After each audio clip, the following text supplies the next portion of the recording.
and reducing poverty. The envisaged food systems are intended to broaden sustainability of nutrition-sensitive food value chains and build capacities for vulnerable communities. This nutrition-oriented food system approach will hopefully introduce a comprehensive and integrated set of interventions that will apply evidence-based climate-smart approaches towards the attainment of the 2030 target.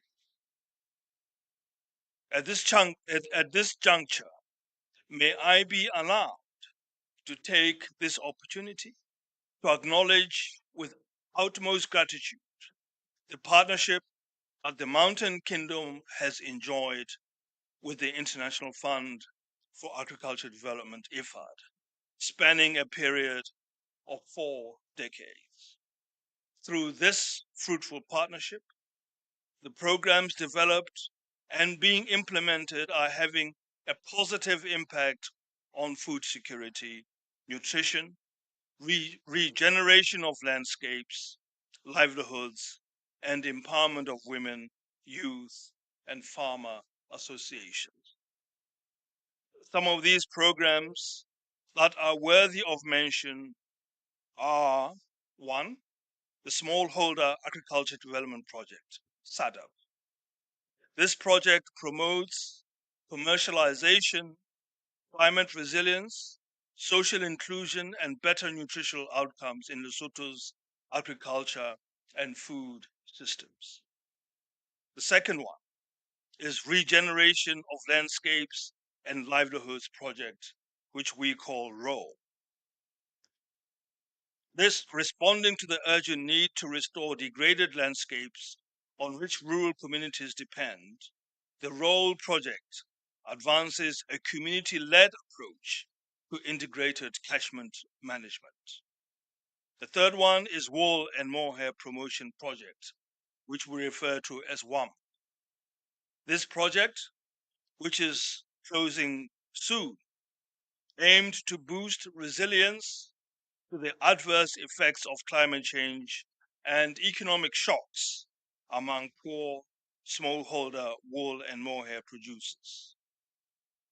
WAM has also contributed to the formation of grazing associations, and this helped enhance citizens' agency among communities to improve vigilance for livestock nutrition. And the fourth one is the Wool and Mohair Value Chain Competitiveness Project, WAMCOM. And this new project aspires to green the value chain through regeneration and conservation practices, thus turning the sector into an opportunity for climate mitigation and adaptation.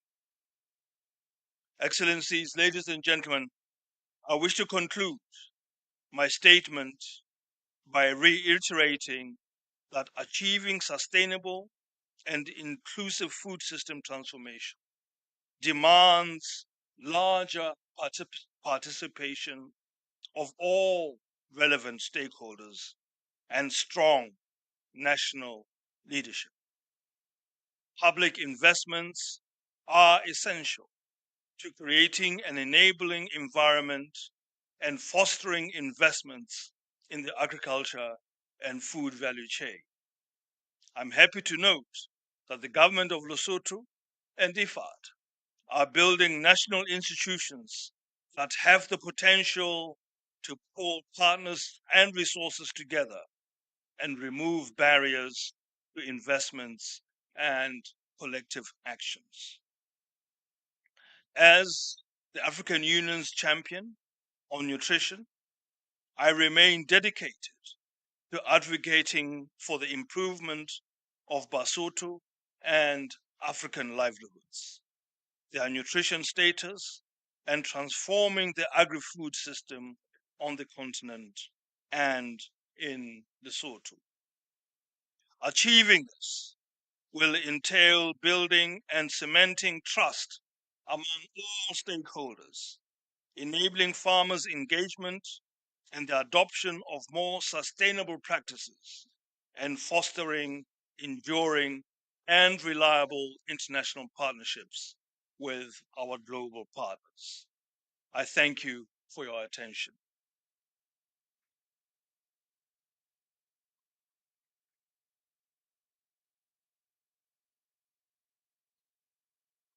I would like to very warmly thank His Majesty for your warm words and for sharing both challenges and experiences, opportunities, and the partnership that the Kingdom of Lesotho and IFAD are having.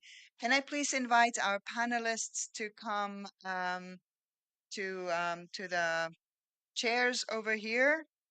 Um, yeah, you take the second one.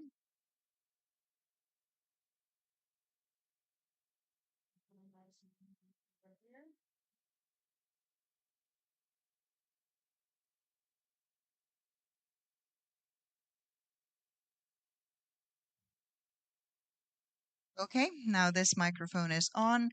While the panel gets organized, a reminder that we have English interpretation on channel 1, deux pour le français et tres para l'espagnol. Zero English. What did I say? Oh, zero, 0 for English, un pour le français, tres, no, due, dos para español. Oh my God, I just got that so wrong. But I tried.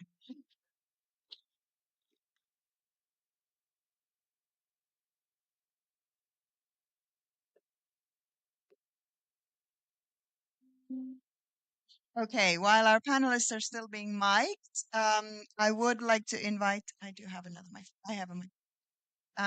So I would like to invite the president of IFAD to start our discussion today.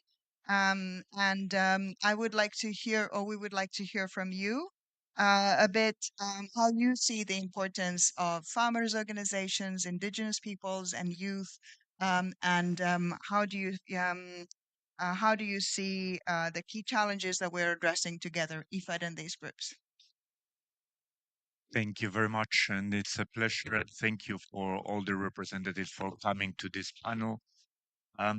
For us, it's very well known, and it has been historical for decades that IFAD is a community-driven organization.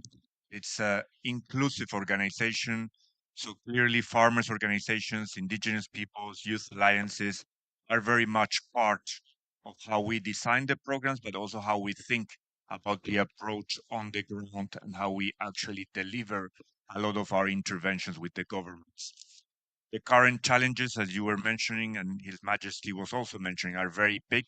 We're talking about, in addition to the disruption of global value chains, what we see as very little local production many times to really feed the populations and being able to have enough commercialization. We have on top of that extreme weather events that are more and more recurrent. So the positive side, I would say, is that we are seeing that climate change is coming together with food systems. We saw it here at COP with the Leaders' Declaration on Sustainable Agriculture, Resilient Food Systems, and Global Action, which has been signed by more than 134 heads of state. And I think that's a positive sign of really bringing it together. For us, and more concretely, I mean, some of the participants here in the room, but also online, very much are part of the Farmers Forum, of the Indigenous Peoples Forum, of the Indigenous People Financing Platform Facility. We have also put together a Rural Youth Alliance, and for the first time in IFA 13, part of the consultations have been also done with civil society. And this is gradual steps that we're taking, but it's part of the structure of IFAD, how to make sure that we give a voice in our projects, but also in the governance of the institution. We're also currently looking at our facility and platform on smallholders on the ASAP, as many of you are familiar, on the smallholder platform, on how to we can also make many of these organizations part of the governance. I was going through some of the briefs of what we have been doing during the last year, reflected on that. As I mentioned, we have put together rural youth alliances in Rwanda, in Colombia, in Senegal, in Morocco. In terms of the indigenous peoples platform, we're also seeing how we can also link into other forms also of financing, because this is about voices, but also many times about the financing of many of these issues. We have also discussed with some of our partners on how to make sure that we have focal points in certain countries. IFAD is a very slim organization, so many times it's not easy on how to address some of the financing issues, but there's always the willingness and also the mindset to try to support and to partner on many of these issues. In terms of the consultation with targeted indigenous people, we have a very successful program in El Salvador, actually with on the principle of free, prior, and informed consent, whereby we are bringing a lot of this targeted indigenous peoples communities into the programs, into the project Rural Adelante. But there's many more examples. I think it's not always easy. It's a challenge, and as you know, but it's part of, as I said, how IFAD thinks of himself vis-a-vis the inclusivity of many of our programs. Thank you. Thank you very much. Thank you very much, Mr. President, for highlighting the importance that IFAD puts on collaboration with these key stakeholders, as well as those experiences that we already have, and especially in the context of our upcoming replenishment IFAD 13. Then, moving on in our panel, let me introduce Esther Panunia, who is the chair of the Asian Farmers Association and joining us on behalf of farmer organizations. Esther, could you elaborate a little bit on some of the challenges that farmers and in particular smallholder farmers are facing and how you're addressing them, and in particular in partnership with IFAD? Thank you, Ma'am Satu, for the question, and His Majesty, King of Lesotho, IFAD President, colleagues, ladies and gentlemen, good morning to everyone. So, in behalf of the Farmers Forum Steering Committee, we would like to share with you the following. First, we are very glad to hear from the King that multi-stakeholder processes are very important to achieve a sustainable future and transformation of food systems. But in this array of diverse actors for multi-stakeholders, we believe and we see that farmers are at the heart and at the center of these things. Why? Because family farmers produce 70% of the world's food. Eh, But we are the most vulnerable when it comes to climate change because our occupation, our incomes, our livelihoods depend so much on the weather. Drought, floods, unpredictable weather spells an effect, a decrease in yields, a decrease in increase in pests, and translates to decrease in incomes, and sometimes even loss of our properties and loss of our lives. But we also believe that, and we saw, and we we can show that family farmers are also solution providers. We just don't remain passive. No? We on what climate has brought to us. Okay? And that is why, and here we want to share with you how IFAD is supporting us. IFAD is IFAD has published the Farmers Forum since 2005. Okay? We have been meeting for 2 years and for 4 years, and in this Farmers Forum process, we are able to share our perspectives, and these perspectives are then being shared with the Governance Council. But it's not just that. No? The IFAD has been supporting our organizations through the different projects. And right now, we have O for Latin America, we have O for Asia, for Africa and the Caribbean, we have O for Asia.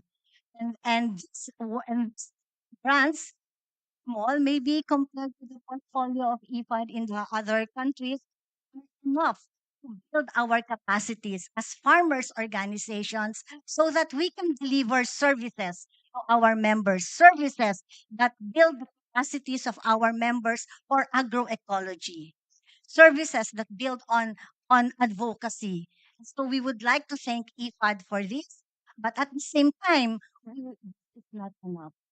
So we call for increased and better support for farmers' organization so we can fulfill our potentials as stewards of climate resilience. So financing for farmers now.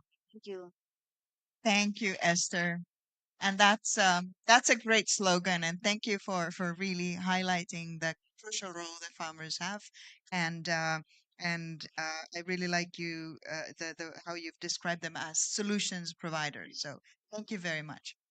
Then we go to our next panelists, Dario Mejia Montalvo, who is chair of the United Nations Permanent Forum on Indigenous Issues and a member of the steering committee of the Indigenous Peoples Forum at IFAD. Dario, what are the key challenges that Indigenous peoples are facing today, and why is it important to address these challenges?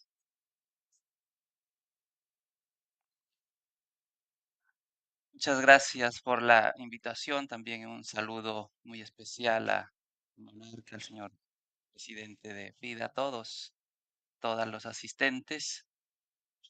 Lo primero que voy a decir aquí es que me parece muy importante este tipo de escenarios en una COP, donde estamos enfrentando retos todos comunes. Los pueblos indígenas, pero también el resto de la humanidad enfrenta los mismos retos, que es el desafío de mantenernos con vida en este planeta y dejarle a las futuras generaciones un planeta en el cual se puedan alimentar. Solamente quienes van a vivir, quienes estamos ahora, sino quienes también van a llegar. Ese es el reto común entre todos. Ahora, los pueblos indígenas, yo creo que pueden aportar en este tipo de discusiones, que aquí estamos llamando a la transformación. Nosotros le llamamos siempre volver al origen. No es al pasado, es al origen de la naturaleza, el origen de las relaciones, de equilibrio, armonía, cotidianamente. En tiempos de crisis, volver al origen es la mejor innovación que podemos crear de manera conjunta. Para volver al origen hay que hacer algunas reflexiones también de dónde estamos, de dónde venimos. Los pueblos indígenas están en sus territorios desde antes de la conformación de los estados y han pasado por distintos momentos de colonización, han pasado por distintos momentos de segregación, de discriminación, pero aún así hoy se mantienen con la biodiversidad en sus territorios. Contribuyen con más del 80% de los recursos que hoy día están controlando las emisiones, contaminación y distintos gases. Y esta es la fuente de alimentación no solamente para los pueblos indígenas, sino para todo el mundo. La perspectiva de alimento entonces que tenemos no es solo de nutrientes, sino una alimentación integral, la alimentación del planeta. Y en esta alimentación integral, la salud, la alimentación de los humanos, de los otros seres, es fundamental. La razón, la clave para mantener esa biodiversidad es tener una perspectiva integral y no separar la perspectiva de naturaleza por un lado y cultura por el otro. Esa yo creo es la contribución que los pueblos indígenas están dispuestos a mantener en todos los momentos, en todos los lugares, pero necesitan apoyo y necesitan ser reconocidos en los espacios de toma de decisiones.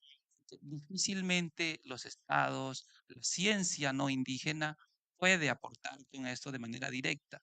Necesitan estar sentados en los espacios de toma de decisiones para que sus contribuciones puedan transformar, de acuerdo a las realidades de cada momento, esas necesidades que estamos teniendo como humanidad.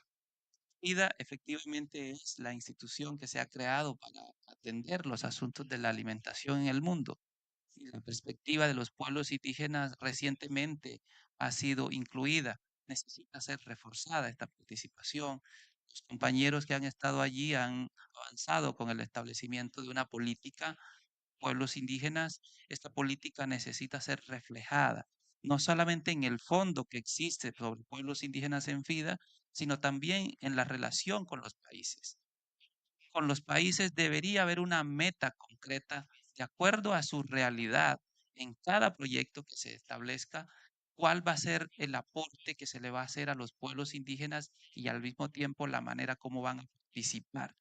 Que al final eso se trata de un trabajo conjunto entre todos, no solamente del FIDA desde sus instituciones a nivel central, sino también la coordinación y la articulación con los estados. Los estados deben tener en cuenta que en sus territorios existen pueblos indígenas y que deben ser tomados en cuenta a la hora de establecer los acuerdos FIDA y en cada momento, en los nuevos retos que se están presentando. Por ejemplo, ahora se acaba de adoptar la adopción del fondo sobre pérdidas y daños. Quizás FIDA pueda jugar un papel muy importante. Bien, eso va a estar en manos del Banco Mundial, pero la entidad responsable sobre los temas de alimentación es FIDA. Seguramente habrá una relación estrecha. Necesitamos que no se queden los pueblos indígenas detrás, sino que estén reflejados en la toma de decisiones. Al final, la diversidad es la clave para mantenernos en equilibrio. Y los sistemas alimentarios de los pueblos indígenas aún conservan esa diversidad de semillas, esa diversidad de conocimientos, y eso es una enorme contribución actual, necesaria y urgente de cocinar y respaldar. Muchas gracias nuevamente por la invitación.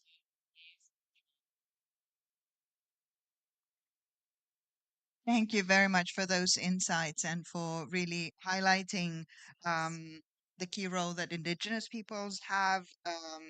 And I really liked your description of transformation as going back to the origins. And I think that's a really good reflection for all of us. And then thank you also for mentioning IFAD's policy on Indigenous peoples and the collaboration it entails both with Indigenous peoples, but of course, importantly, with governments that IFAD works with. And then we go not last but not least to our final panelist. And I would like to introduce sorry, I have to go back to the previous page. James Kellen Rambera, who's member of IFAD's Youth Grassroots Alliance in Rwanda. And could you talk? I understand you have a video you would like to show to us first. And then if you could talk to us a little bit about the challenges and priorities that youth have, in particular for collaboration with IFAD. Do we have a video to see? La alianza, Yes. el poder de trabajar juntos.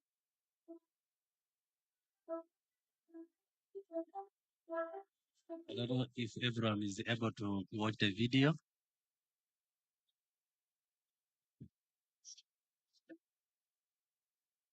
No representamos solo organizaciones, representamos sueños, vidas y oportunidades para nuestros territorios y comunidades. En la alianza, las experiencias de unos son los aprendizajes de todos y todas. La alianza nos permite fortalecer las estrategias y los procesos que se fortalecen a partir de las experiencias. La transformación es integral en los colectivos, de adentro hacia afuera. Las diferencias nos unen. Las dificultades, los problemas, los momentos difíciles son los que nos han hecho fuertes, nos han hecho valientes, resilientes. Y es lo que hoy nos moviliza para seguir trabajando por nuestro territorio. El trabajo en el campo vale toda la pena. Es una labor que nos enorgullece de todo corazón. La alianza nos ayuda a construir puentes que nos acercan a nuestros sueños y a nuestros propósitos.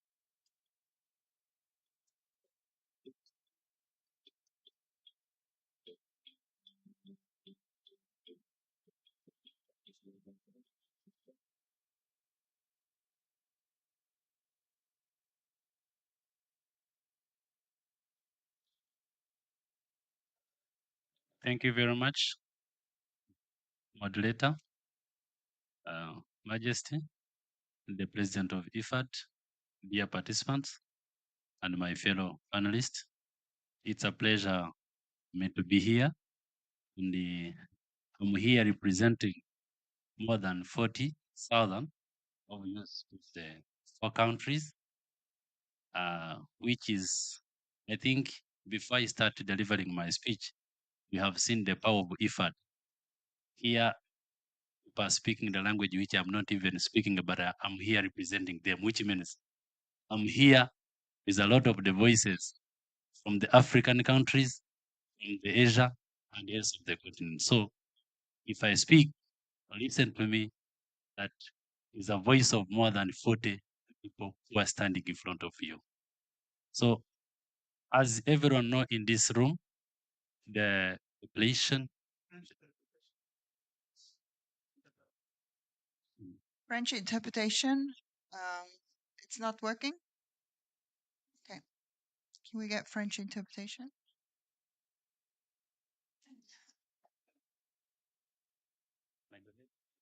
Can I go ahead?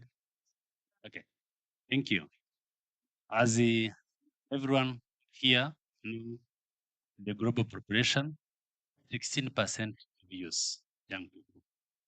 And there is a projection of by 2030, the youth population will be increased 7%. But with the disregardless of that sharing ratio of the population, the youth voices are scattered and they are neglected with decision making. So I can say that I'm here, which is the good opportunity that IFAD have given us, those 40,000 more youth voices. Now I have get a chance of meeting different decision makers, policy makers, and other different stakeholders who most of the time they think they have empowered the youth, who most of the time they think that the youth are really involved, yet they are not recognized because they don't contribute on what they are supposed to be owning. So I congratulate the IFAD for this great initiative of initiating Youth Grassroot, which is called Rural Youth Alliance. Rural Youth Alliance have started with the grant of the IFAD by 2019, and it started in 4 countries, which is covering 4 countries and 4 continents, which is Rwanda, Colombia, Senegal, and Morocco. Currently, we can say that since when Rural Youth Alliance started, we have discovered a lot of common challenges, but we have even seen that among of the common challenges, we have the solution among the youth. But it cannot happen when the voices are not gathered. It cannot happen when they are not varied from the grassroots level to the national level and the global level. So we are very happy and proud of Rural Youth Alliance and what is it doing. We are even requesting the IFAD, if it's possible, with even different stakeholders, also scale up from the fellow countries' neighborhood, then we can reach more rural youth. Here is the message from the youth that I present. We have found that young people are a critical role in achieving food system transformation that adopts and mitigate the ongoing climate crisis. We are the first generation that growing up facing the challenges and burden the climate change and environmental degradation. There is an urgent need of the change how they produce and distribute the consume food. Use are actively trying to reduce the environmental impact of food production and distribution in advocating for sustainable and innovative agriculture practice, supporting local initiative and ideas, minimizing food-related carbon emission.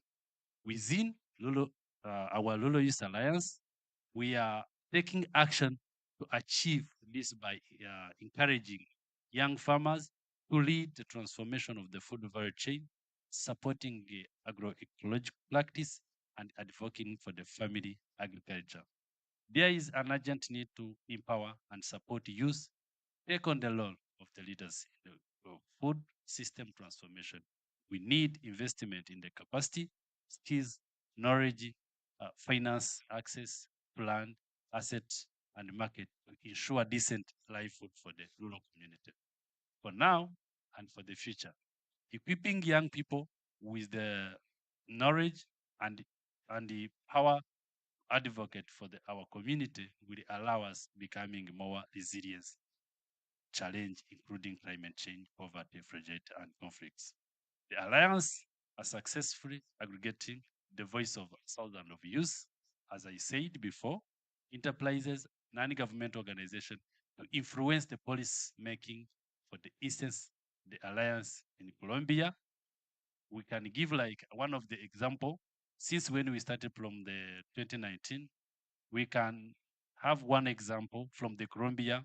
They have gathered, they have mapped 2,100 Lulu youth from different multiplication. They collected information on how their socio-economic condition, needs, expectation, and activities.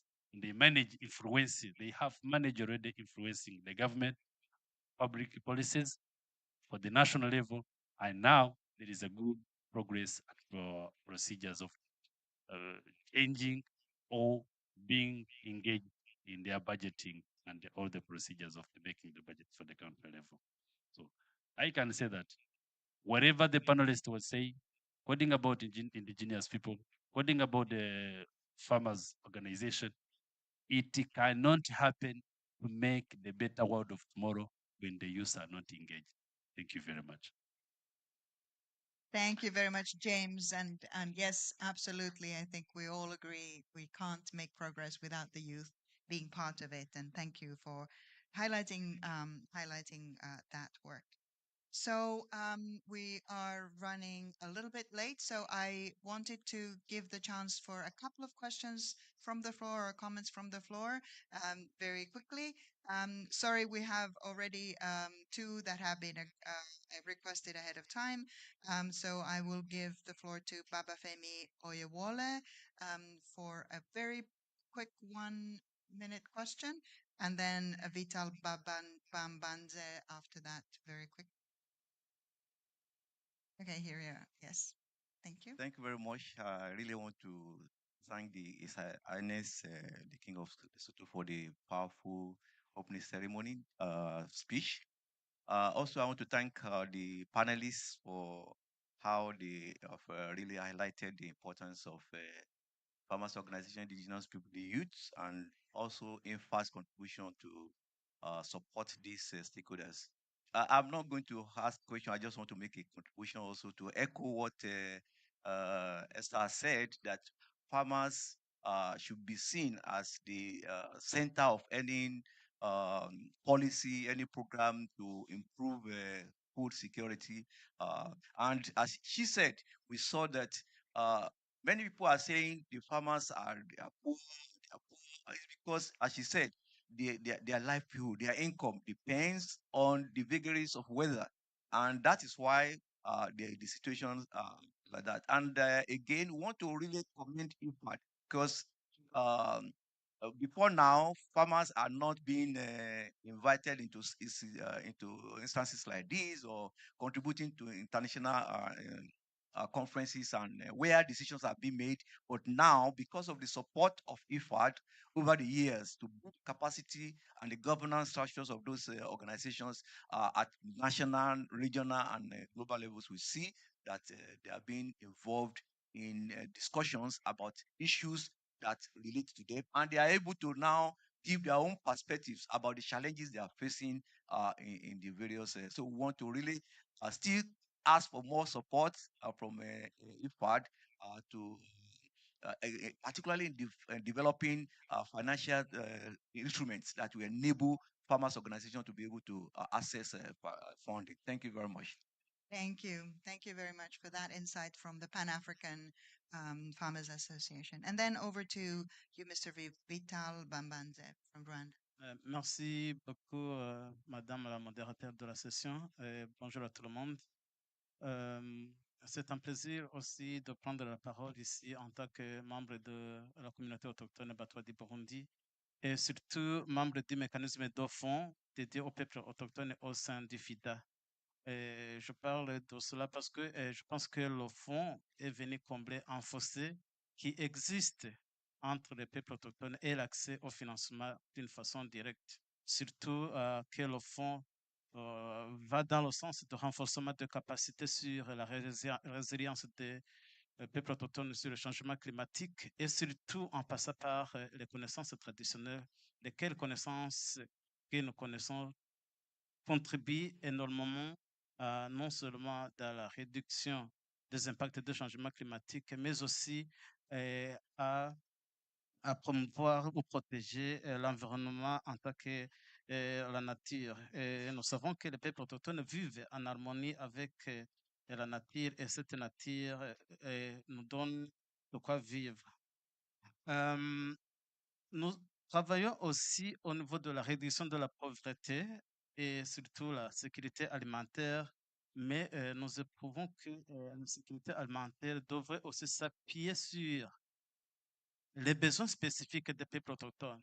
On parle de l'agriculture, on parle de la malnutrition chronique, mais on voit que peut-être au niveau des peuples autochtones, il y a encore des défis de taille, c'est notamment la question foncière. Les peuples autochtones n'ont pas accès à la terre malgré que nous soyons les premiers occupants de cette terre. Et au niveau de l'Afrique aussi, il y a un besoin de reconnaissance des questions des peuples autochtones et l'existence des peuples autochtones. Parce qu'au niveau des FIDA, on parle des questions autochtones, mais il y a encore des régions, malgré les efforts des FIDA, où on nie encore l'existence des peuples autochtones. Donc ça, c'est un défi total qui doit être relevé. Aussi, nous avons le Forum des peuples autochtones qui existe et plusieurs recommandations sont données. Mais malheureusement, la mise en œuvre de ces recommandations par différentes parties prenantes reste encore un défi de taille à relever et nous espérons que ces discussions sont dans le sens de renforcer des capacités. Enfin, je vois que Madame la présidente de la session me regarde, peut-être pour me rappeler de m'arrêter. Nous voulons en fait terminer en disant que nous, au niveau international, il y a une reconnaissance. Mais le bureau du FIDA, en partenariat avec les États dans nos pays respectifs, reste un défi parce qu'il n'y a pas encore une bonne collaboration, en partenariat direct avec les peuples autochtones pour accéder au financement. Comment alors ouvrir des discussions directes au niveau des États entre le bureau du FIDA, les peuples autochtones et les représentants gouvernementaux, les coordinations des fonds du FIDA au niveau des pays. Merci. Merci beaucoup. So, unfortunately, we don't have more time for questions and comments, but we will after we close the event. Yes, yes. After we close the event, I hope we can interact a bit outside so we can continue the conversation. I will now go back to our panel for a really rapid fire 1 minute final thoughts, and then we'll close the event. Go ahead. Well, thank you all for attending. This is a very important topic for IFAD, and clearly, as some of the colleagues have said, farmers are very much at the center, but also including voices that usually are not heard. So the government and in many of the programs, but also in the policies, is very important for us. Where we're talking about the youth, we're talking about women, we're talking about indigenous peoples. So it's important that they have a seat at the table. And from IFAD, obviously, we are a multi-government organization, we are a multilateral organization, but for us it's important that we connect many of these voices to the extent that we can and to make it a priority in the policies and in the program. So we'll continue working. You have our commitment both in the governance as well as much as we can on the financing to support from the grassroots level this organization. Thank you. Thank you, Mr. President. Can you pass the mic? And over to you, Esther. Yes, we thank IFAD for all the support that you are giving to the farmers through their farmers organizations and cooperatives, and we will remain to be your also very active partner towards the common work of transforming food systems into sustainable, healthy systems that empower the family farmers as agents of food. Yeah. Excellent. Thank you. Dario. Gracias. Creo que cada dificultad que se enfrenta como sociedades, al mismo tiempo es una enorme oportunidad cuando nos acercamos, cuando dialogamos. Este tipo de escenarios lo que permite es revisar en qué estamos fallando, dónde no estamos avanzando de manera apropiada.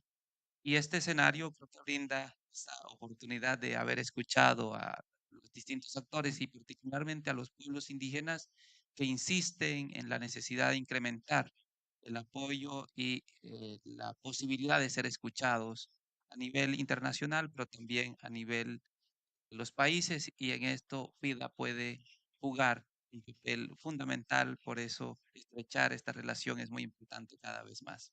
Muchas gracias. Thank you. And then over to you, James. Thank you very much. I really close this appreciating much for the effort of the IFAD. There are different stakeholders who are here.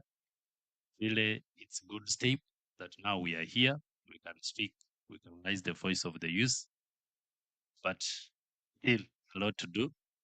But we call all the stakeholders to engage youth on what you are doing to make sure that tomorrow, the better world we want for tomorrow, there is sustainability. And the sustainability should be among of the solution that I can guarantee you. If the youth are involved, if the voice of the youth are heard, they can be the game changer. They can be innovative constituency, and they can play the big part of providing solution. We will keep making alliance, advocating for the better tomorrow, and we will keep our voices heard and connecting them to the action. But to do this, we need your support, like IFAD have done, and also keep prioritizing, engaging youth, whatever they're doing. Thank you very much. Thank you. It's really, I think it's a wonderful conversation where there's that appreciation on both sides, both on side of IFAD, but also on the side of both farmers, indigenous peoples, and youth, of the collaboration and this firm commitment of working all together for a better future. And His Majesty had in his speech already underlined the importance of inclusion, and I think that that's exactly what we're all talking about. So I would like to now invite our final speaker to the floor. So we now have one final special guest, Mr. Sube Zakariasen, who's the political advisor to the Minister for International Development of Norway. Go ahead, Sube. Your Majesty and dear all, my minister says hello. She's very sad she could not be here, but we know how COP is. It's difficult to get around. Thank you for important remarks and a very interesting discussion. Small-scale food producers, or should I say family farmers, are fundamental for food security. In sub-Saharan Africa, 70 to 80% of the population works within agriculture or fishing, and small-scale producers provide about 80% of all food consumed in developing countries. Small-scale food producers are the backbone of food production in many countries.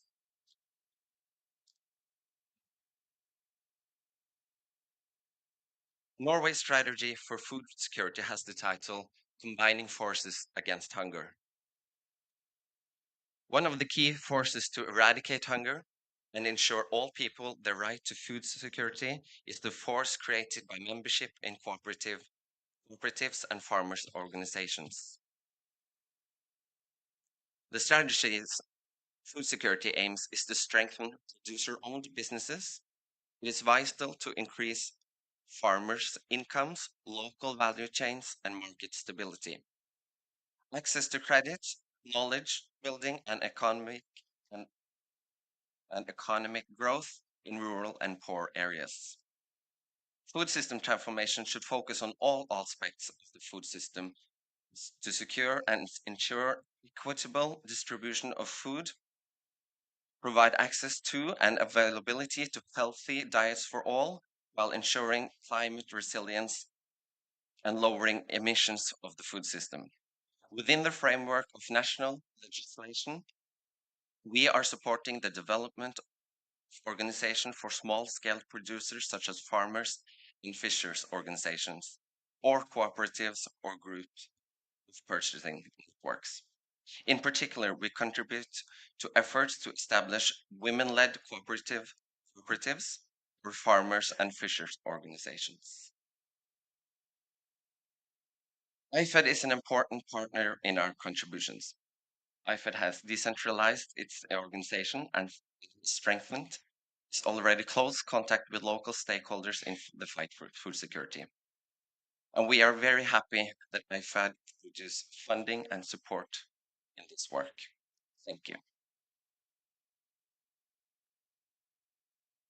Thank you, Super. Perfect timing as well. So now I would like to thank our panelists and, of course, His Excellency, His Majesty, and everyone for being there today. And I wish you a wonderful continuation of your and a family photo. Yes, please. Thank you, everyone.